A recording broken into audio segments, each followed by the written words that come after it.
Circiter 15 manos natus eram, Corvacum et inane, Ludos quarebam omni fine hebdomadis, sed anima mea fessa erat. Imagigens, laudes verba vacua, nemo erat qui me vere intellegeret. Quadam divocatus sum, ad adorationem in ecclesia, ivi tantum ne recusarem, cogitanza eritarida et vana, sed cum intrarem in capellem, res miracidere quepit, in altari lux parva erat, hostia alba et rotunda, sacerdosus tulit ostensorium, et silentium me quasi unda mersit, ego, qui nunquam custodiam depono, sensum cordis meum stringi, sentiebam, subito, colloquium, intimum, quasi ipse mi soli loceretur.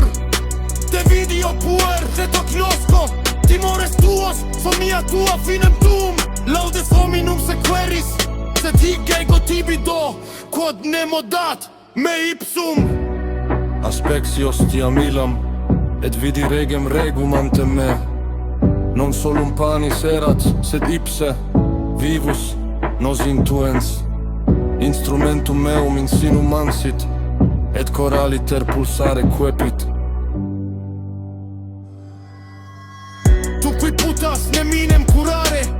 ego prote in cruce mortus sum frater, peccata tua, noctes tuas tristes in manibus mei sporto,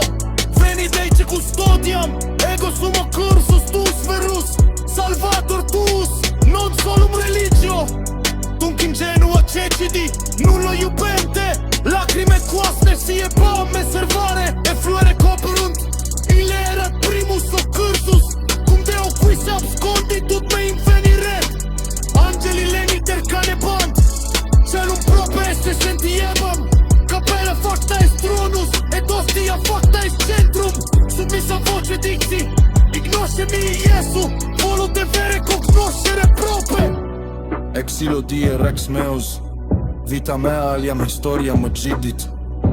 vacuitas facta est propositum, tristitia conversa est in gloriam,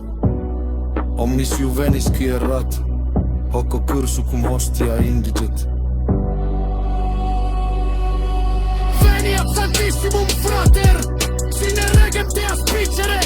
ille ibi expectat, patiens vivus presens, hic est maximus occursus vitae, colloquium, quod omnia in aeternum mutat, laudetur santissimum sacramentum, quod se abscondit nos inveniat, iuvenis quatuor decim quindecim annorum, mea creatiam preterire sinas, curre ad adorationem flecte genua, et abebis primum cursum tuum. Cum rege caeli et terre,